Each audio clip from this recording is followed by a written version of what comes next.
गंगोत्री से पैदा हुई गंगा का सफर 3000 सालों से आबाद इस शहर से गुजरता है, जिसके पहले संगम पे वरुणा और दूसरे संगम पे अस्सी नदी का मेल होता है। और इन्हीं दो नामों को जोड़कर पैदा हुआ 84 घाटों का ये शहर वाराणसी। इसी काशिका में रोशन हुए कबीरदास और रविदास, तो यहीं तुलसीदास ने रामचरित्र मानस भी लिखी। यहीं से पूरे जग में चमका गौतम बुद्ध का धर्म चक्र परिवर्तन का पहला उपदेश। तो प्रेमचंद की इसी नगरी में गंगा जमनी तहजीब की शहनाई बजाई उस्ताद बिस्मिल्लाह खां ने। सुर, संगीत, संस्कृति, साहित्य, शिक्षा, साड़ी और स्वाद के इस बेजोड़ संगम से रोशन काशिका में आज मेरी पहली सुबह है।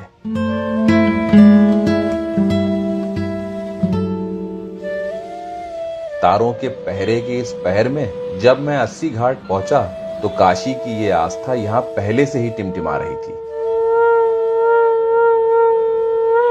दीपक की रोशनी में झिलमिलाते इन सिरों के पीछे मैं सब कुछ बड़ी खामोशी से महसूस कर रहा था। 7 पत्थर की गुलाबी तख्तों पे 7 पुजारी जाफरानी कलबदार रेशमी लिबास पहने देवी गंगा को शुक्राना अदा कर रहे हैं और मंत्रों के जाप पे घूमती इस आरती को गंगा आरती कहते हैं। आरती खत्म होते होते पूरा शहर जग चुका था, लेकिन एक सूरज था कि ठंड का लिहाफ ओढ़े मस्त सो रहा था। मेरी भूख बर्दाश्त से बाहर हो रही थी, इसलिए मैंने भी रिक्शा किया और सीधे पहुंच गया चौक। और ठटेरी बाजार के नाम से मशहूर इस गली में मैं जैसे ही दाखिल हुआ, राम भंडार आगे बढ़ेगा ना। हर मोड़ के बल पे सदियां टिकी हुई थी, जैसे एक पुरानी तस्वीर को मैंने अभी अभी हथेलियों से साफ किया हो। ठहरे हुए इस वक्त में मैंने बस 50 कदम ही बढ़ाए थे कि द राम भंडार से उठ रहे घी की खुशबू ने मुझे थाम सा लिया। बहुत जबरदस्त खुशबू आ रही है यहाँ। सच बोलूं तो बाकी सभी जायकों के मुकाबले मुझे सबसे ज्यादा उम्मीद यहीं से थी। राम भंडार 1888 में खुली थी। बहुत ज्यादा मशहूर है खैर राम भंडार, और ईश्वर का बुजुर्गों का आशीर्वाद है। लेकिन 1887 की इस बेहद मशहूर दुकान पे जब मुझे बस 2-4 कदरदान ही दिखे तो मुझे थोड़ी मायूसी सी हुई। मैंने रोड से ही 7 बाय 7 फीट के पर्दे से अंदर झांका तो जायके का सिनेमा बस शुरू ही हुआ था।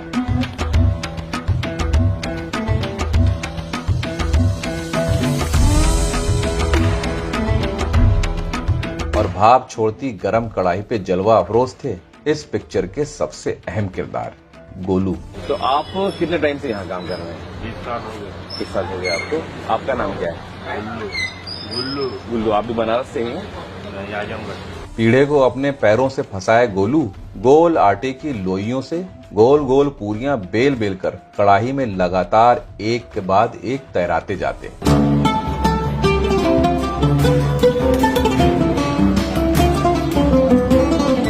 और जैसे ही ये पूरियां आधी पक जाती, वो इन अध पकी पूरियों को एक छन्ने से छान कर अलग रख देते। जो पूरियां तली जा रही हैं वो देसी घी में तली जा रही हैं। मेरी जुबान से दोबारा पूरी जैसे ही निकला, इस फिल्म के डायरेक्टर ने मुझे सही करते हुए टोका।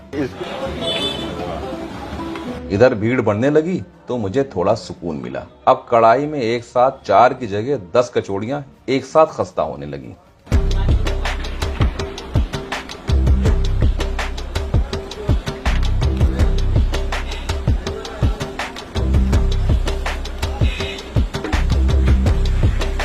तो मेरा कैमरा दूसरे किरदार की तरफ घूमा, जिसकी जिम्मेदारी सब्जी के साथ कचौड़ियां परोसने की भी थी। इधर खस्ता कचौड़ियां जैसे ही पहला कारीगर कढ़ाई से छानता, ये साहब एक पत्तल पे 2 फूली हुई कचौड़ियां रखते और भाप रिहा कर देते। ऊपरी पत्तल जहां टिकता उसमें डाले आलू और चने की खुशबूदार रसेदार गाढ़ी सब्जी, हरी खट्टी चटनी, मीठी लाल चटनी और ऊपर से कसी हुई मूली में गुमनाम गाजर के लच्छे ऊपर से टिका के प्लेट आगे बढ़ा दी। तो यहाँ पहले भी टेस्ट किया है? नहीं, वो वीडियो देख देख के घूम रहे हैं यहाँ। आप लोगों की वीडियो देखते हैं। बहुत ही डिफरेंट और यूनिक स्टाइल है, और वो छन्ने में ही जलेबी उतारते हैं। इतने में जलेबियों के भी कई ऑर्डर्स एक साथ आए तो रुमाल नुमा मोटे कपड़े से पहले कारीगर मैदानी से फूल नुमा छल्ले छन्ने के ऊपर ही बनाने लगा। तय होता है, उस पर जलेबी उतरती है। जी जी जी। जगह हमारे पास शॉर्टेज है, इसलिए हमने इसी पर निकाल करते दे हैं। रहे हैं। जलेबियों के इस जाल में जब जाले पड़ गए तो उन्हें कचौड़ियों जितना ही खरा किया और जाफरानी रंग की इस चाशनी में इतनी डुबकियां लगवाई कि इस जलेबी पे भी बहुत खूबसूरत नारंगी रंग चढ़ गया।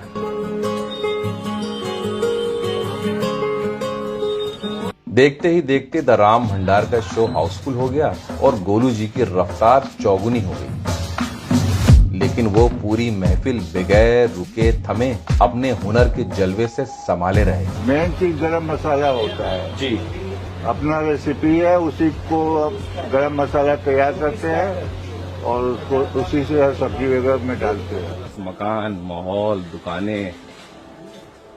अलविदा लेके ठठेरी बाजार में ही मैं उस जायके की तरफ बढ़ा जिसके जाफरानी बुलबुलों का पूरा बनारस दीवाना है और कूजे में कैद इस जायके के समुंदर को मलाइयो कहते हैं। कहते हैं मलाइयों की इजाद काशी में ही हुई थी। सर्दी के मौसम में ग्वालों का तबका खौलते हुए दूध को गंगा किनारे ओस की बूंदों से पूरी रात ठंडा करते हैं, जिस वजह से घंटों मतने पर ये जादुई झाग पैदा होता है जिसे बनारस में मलाइयो, कानपुर में निमीश, लखनऊ में मक्खन मलाई और दिल्ली में दौलत की चाट कहते हैं। लेकिन मेरी जायके की दौलत बस 20 कदम लेते ही आ गई, जो है मार्कांडे सरदार की 150 साल पुरानी दुकान श्री जी। नमस्कार सर।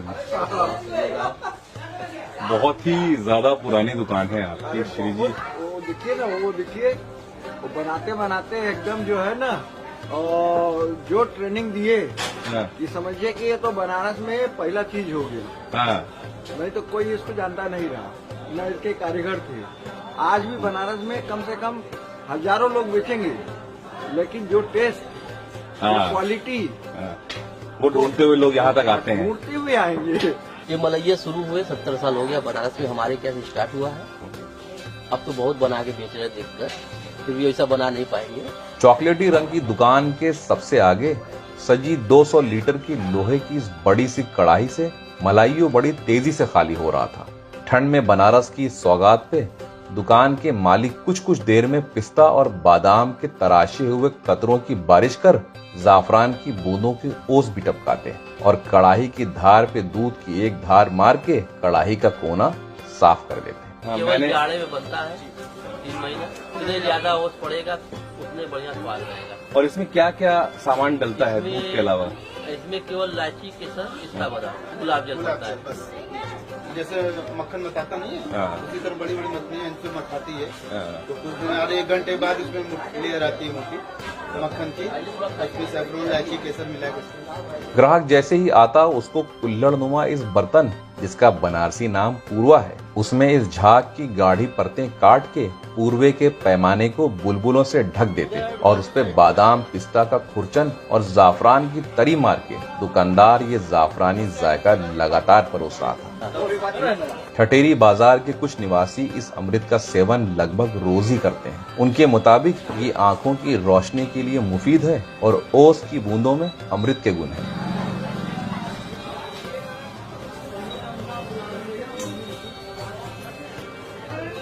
बेचैन कर देने वाला ये जायका जब जबान पे पूरा उड़ जाता है तो दुकानदार उस पूरे पूर्वे को जाफरानी बुलबुलों के अर्क से भर देते हैं।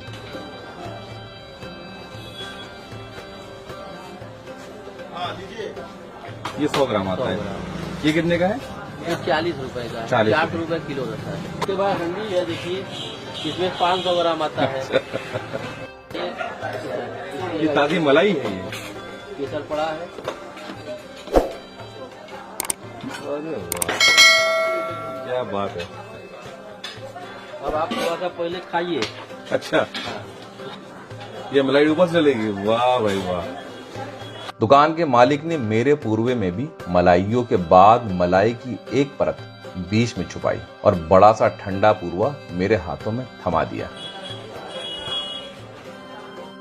Thank you. बोलो तनिक मुझसे। मैंने सोचा कुछ तो बात है इस इलाके में। जो इतना सुकून महसूस हो रहा है। कहीं पुराने मकानों के कदमों पे सब्जी मंडी सजी थी, तो कहीं भगवान की तस्वीरों से रंगे गलियारे। आस्था में भीगा ये मोहल्ला मंदिरों के साए में आबाद था। कुछ लोग पूजा कर रहे थे तो कुछ पेट पूजा। सैया बोलो, तनिक हमसे रही ओ। हल्के कदमों से टहलते हुए मैं ये तिलिस्मी गलियां भेदते हुए आगे बढ़ ही रहा था कि इन मसालेदार आलूओं पे नजर पड़ते ही मेरी राल सी टपक गई और यहाँ परोसा जा रहा है छोटी छोटी हींग की कचौड़ियों का नाश्ता। धर्म राय गुप्ता, चना और कचौड़ी, नाश्ता है सुबह का ये। और ये मसालेदार आलू, दम आलू मसाले। दम आलू मसालेदार। अच्छा, छोटी छोटी कचौड़ियाँ ये यहाँ इसका चलन है यहाँ पर। कब से लगा रहे हैं दुकान ये? यहाँ हो गया कम से कम 20 साल।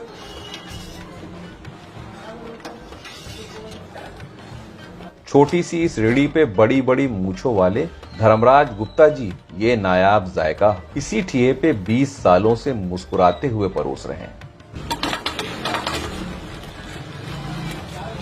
कचौड़ियाँ में खुद ही घर पे बनाते हैं आप? जी अरे वाह। मैंने अपने लिए एक प्लेट मांगी तो रेड़ी के मालिक ने तिजोरी नुमा कैनिस्टर से 2 छोटी अशरफी नुमा कचौड़ियों को निकाल के एक चांदी की प्लेट में कुरकुरा दिया और ऊपर से डाली शोरबेदार आलू और काले चने की सब्जी, उसके ऊपर टमाटर की चटनी और लटपटे आलू और मटर की ये मसालेदार सब्जी ऊपर से सजा के आखिर में इन्होंने भी कसी हुई मूली ऊपर से टिका दी। ठंड में जायकों की तलाश में मैं कभी इस गली मुड़ता तो कभी दूसरी। थोड़ी देर में मैं काल भैरव मंदिर होते हुए आगे बढ़ा तो खुद को फिर से रोड पे खड़ा हुआ पाया।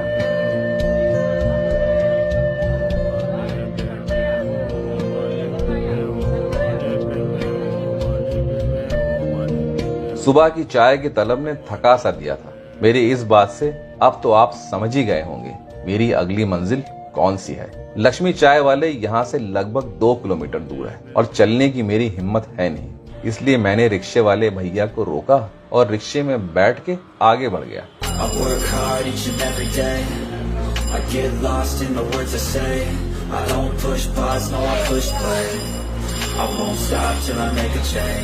उसकी सवारी किसी झूले की तरह कभी तेज भागती, कभी धीमे, कभी ऊपर कभी नीचे, कभी आगे कभी पीछे। वक्त नुमा इन गलियों के पन्ने पलटते हुए मैं घूम के वापस पहुंच गया चौक।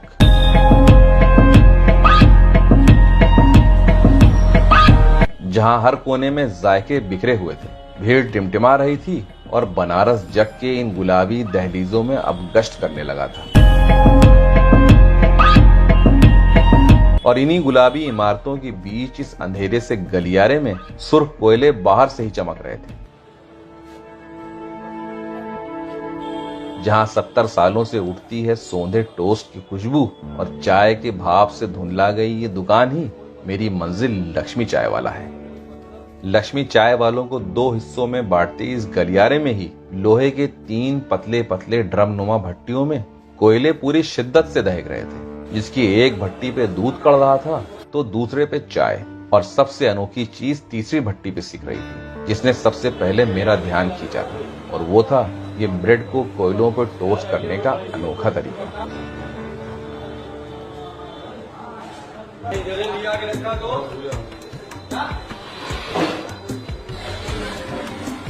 से रखा, उमा से रखा, जाली से ढका।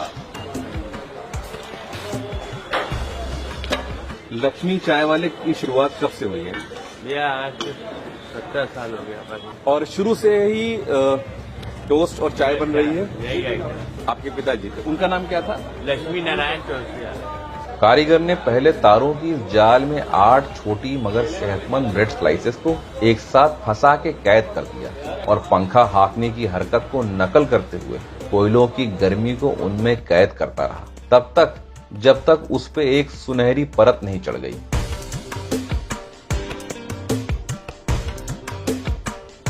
तो ये टोस्ट कितने का है? 40 रुपीज का सर, मलाई वाला 60 का।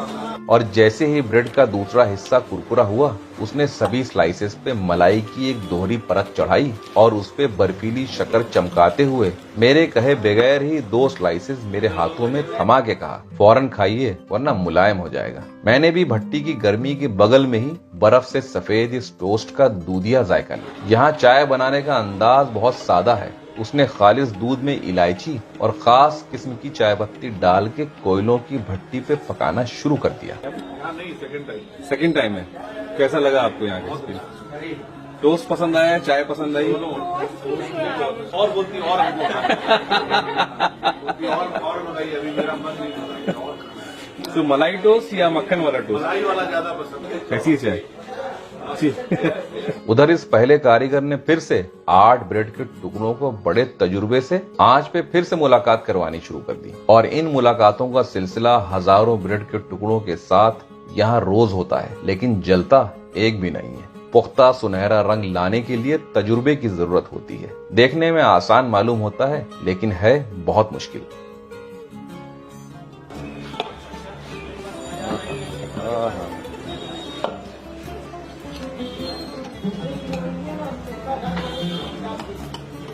अमूल मक्खन भैया का सफेद मक्खन, देसी मक्खन, वो अपना बनाया हुआ है। इस बार इस कारीगर ने नई हरकत की और ब्रेड की सौंधी परतों के बीच एक चाक लगा के उसने ये सफेद मक्खन से ब्रेड के पेट को पूरी तरीके से भर दिया। ये चाकू कुछ स्पेशल तरीका है क्या? आगे की भी धार है क्या इसमें? ऊपरी परत में वो पूरी तरीके से सोने नहीं की गई है, लेकिन हाँ सुनहरी हो गई है। अब इसके अंदर सफेद मक्खन डालने के बाद अब इसको जो है दोबारा टोस्ट करेंगे ताकि मक्खन जज्ब हो जाए और ब्रेड और कुरकुरी। तैयार होते ही एक बार फिर इन्होंने ऊपर से काली मिर्च का तड़का मार मेरे हाथ में। लक्ष्मी चाय वाले के नाम से ये दुकान बड़ी मशहूर है। कोने कोने से लोग आते हैं। अभी तो कुछ नहीं है। सुबह आप 4 बजे आइए, 4 बजे से लेकर 7 बजे तक इतनी भीड़ आपको मिलेगी। बच्चों के राज्य में तो कुछ नहीं है, नहीं तो यहाँ 4-4 भट्टियाँ बड़ी बड़ी ये मक्खन टोस्ट सेकने के लिए, पारोटी सेकने के लिए यहाँ पर 4-4 भट्टियाँ और कम से कम 8-8 नौकर लगते थे। एक हटता तो एक सेकता था, एक हटता था तो दूसरा सेकता था।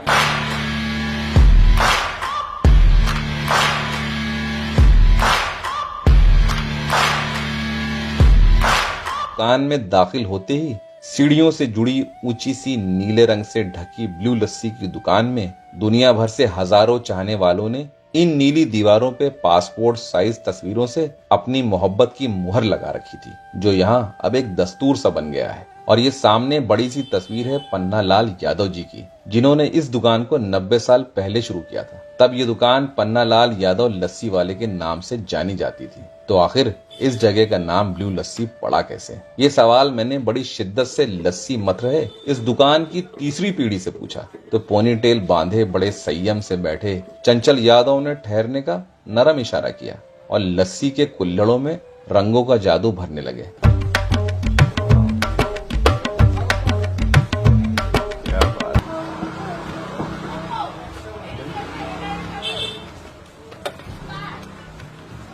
ये यहाँ बना रहे हैं ड्राई फ्रूट लस्सी। इन्होंने सबसे पहले दही की परतें अंदाजे से काट के इस स्टील के कलश में चीनी डाल भारी मतनी से बड़े इत्मीनान से मथा और सामने सजे पूर्वों में एक एक करके गाढ़ी लस्सी इन मिट्टी के कूजों में कमर तक भर दिया और साबुत काजू और बादाम की कतरनों से भर के सब कुछ एक साथ फेंट दिया और ऊपर बाकी लस्सी की तय लगा के एक परत रखी मलाई की।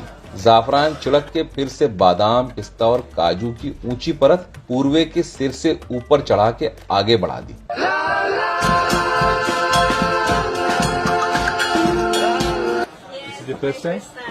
Was it recommended by someone? Sorry? My friend, and she say you must come here because it's the best lassi around the world. Did you like it? ठीक इसी तरह बनाई जाफरानी लस्सी, अनार लस्सी के साथ साथ मिक्स फ्रूट लस्सी भी ये लगातार बड़े इत्मीनान और ठहराव से समय की परवाह किए बगैर किसी जौहरी की तरह एक एक नग संभाल के जड़ रहे थे। 150 लस्सियों के जायके से भरे इस मेन्यू को देते हुए चंचल यादव जी ने सिर्फ एक ही बात कही, इसकी तस्वीर मत खींचिएगा। एक हमारी कर दीजिए सैफरन लस्सी और एक कर दीजिए मिक्स फ्रूट लस्सी। उन्होंने पलक झपकते ही इस मेन्यू को मेरे हाथ से समेट दिया और फिर पहले ब्लू लस्सी का किस्सा परोसा। साउथ कोरिया की गर्ल आई थी, ठंड के मौसम में आई थी। पिताजी यहाँ पर बैठे हुए थे। उसने बोला कि इस समय तो लस्सी आपके यहाँ बिकनी चाहिए, ठंड में क्यों आप ऐसे बैठे हुए हैं। उसने अंदर आया, एक प्लेन लस्सी दिया उसने और कलर ब्लू था। उसने अपने साउथ कोरिया में जाके साउथ कोरिया के गाइड बुक में नाम दिया ब्लू लस्सी शॉप। अरे वाह। जिसकी शोहरत साउथ कोरिया में इतनी फैली कि तब से ब्लू लस्सी शॉप के इस नीले बोर्ड पे कोरियन में भी ब्लू लस्सी लिखा जाता है, जिसे लोनली प्लैनेट से लेके नेशनल ज्योग्राफिक ने भी दुनिया भर में एक अलग पहचान दिलाई। My grandfather also the movie actor. अरे वाह, लवली। लास्ट मूवी यहाँ सनी देओल जब आया था, घाटक पिक्चर की शूटिंग हुई थी इसी शॉप पर। सनी देओल के गुरु बने हुए थे कुश्ती के। अच्छा, अरे वाह। बड़े फख्र से चंचल यादव ये कहानी बताते हुए मेरी दोनों लस्सी के खाली पूर्वे बाकी ग्राहकों के साथ रख दिए। यहाँ कुछ कुल्हड़ों में बन रही है सैफरन लस्सी तो कुछ में मिक्स फ्रूट लस्सी। खाली कुल्हड़ों को लस्सी से आधा भर इस नौजवान ने सफेद लस्सी के माथे पे गाढ़े जाफरानी रंग का तिलक 4 कुल्हड़ों पे लगाया और बाकी दोनों के लिए बगल में रखी इस नीली तिजोरी से अलग अलग रंग के कसे हुए फलों की ठंडी रंगीन तश्तरियां बाहर निकाली। मुझे इनके इस अनोखे अंदाज में थोड़ी हैरानी तो हुई जब इन्होंने अनार के दानों के साथ कसे हुए अमरूद, सेब, अनानास और पपीते के जाफरानी लच्छों के साथ लस्सी को फेंट दिया। वाह, देख के ही मजा आ गया। और जाफरान वाले कुल्हड़ में सब्ज पिस्तों के जादू से भर के उसे भी फेंट दिया।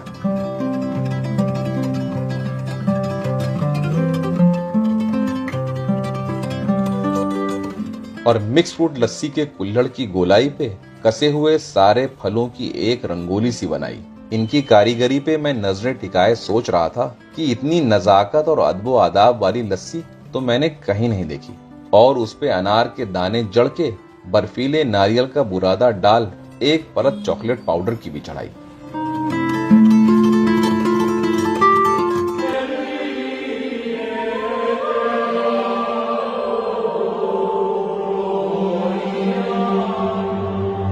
और सत्य की एक झलक के लिए डरे हुए कदमों से मणिकर्णिका घाट की तरफ बढ़ा, जिसे महाशमशान भी कहा जाता है।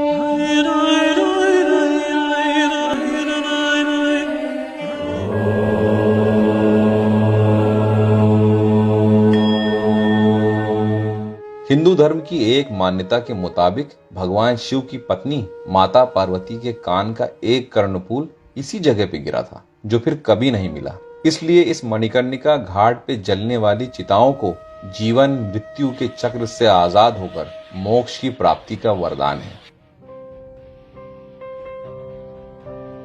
करीब जाने की हिम्मत नहीं हुई, इसलिए धुएं के साये में लपटों से बहुत दूर जीवन के इस सत्य से मैं दूर से ही वाकिफ हो रहा था। और आस्था से लबरेज मुस्कुराते हुए इन चेहरों के बीच तकरीबन तीसरे पहर तक गंगा के इस घाट पे पानी को ताकते हुए ख्यालों की कुछ डुबकियां मैंने भी लगाई। तुझे ढूंढूं गुमसुम सा या फिर तुझ में ही गुम हो जाऊं। जो तू नारंगी हो तो मैं भी केसरिया सा हो जाऊं। तू बलखाए जिस मोड़ पे वो मंजिल भी बन जाऊं। तेरे इश्क में ऐ काशिए बनारस हर एक कतरा घुल जाऊं। तुम संभाल नहीं पाओगे और हमारे ही आंचल में आकर के रोगे। घाट की इस नायाब दुनिया के हर पहलू का लुत्फ लेते हुए मैं एक घाट से दूसरे घाट पे बढ़ रहा था कि मेरी नजर इस सुनसान और खामोश खूबसूरत गुलेरिया कैफे पे पड़ी। सिलसिले में जाने कब शाम हो गई और गुलेरिया कैफे की जुगनूनुमा लाइट भी जल गई और सूरज भी बुझने को तैयार हो गया। मैंने सबसे अलविदा लिया और तैरते हुए निकल पड़ा उस घाट की ओर जहां ब्रह्मा ने अश्वमेध यज्ञ के लिए 10 अश्वों की बलि चढ़ाई थी। तभी से इसका नाम दशाश्वमेध घाट पड़ गया। सूरज के डूबते ही दशाश्वमेध घाट का भव्य रूप जगमगाने लगा और ये पूरा घाट गंगा आरती के लिए भीड़ से पूरी तरह घिर चुका था। आरती लफ्ज संस्कृत जबान के लफ्ज आरात्रिका से पैदा हुआ, जिसके माने अंधेरे को दूर करने वाली रोशनी है। इधर अंधेरा होते ही गंगा आरती रोशन हो उठी। जहां 7 पुजारी 7 तख्तों पर घंटों की ठनक पे मंत्रों का जाप करते करते आरती कर रहे हैं। ये गंगा आरती 5 तत्वों से पूरी की जाती है। गंगा नदी की ओर रुख करके सबसे पहले सुरा गाय के पूंछ से बने इस चावन को हाका जाता है, जो पहला तत्व आकाश की नुमाइंदगी करता है। फिर 7 पुजारियों ने मोर के पंख को एक ही लय में हिलाते हुए हवा के तत्व को शामिल किया। फिर 7 मंजिला दीपों की गंगा आरती को एक साथ घुमाते हुए अग्नि के तत्व को पूरा किया। अगरबत्ती से खुशबू घुमाते हुए गंगा के जल से पानी का तत्व और आखिर में फूलों की पंखुड़ियों की बारिश करते हुए जमीन यानी पृथ्वी के आखिरी तत्व के साथ गंगा आरती मुकम्मल हुई।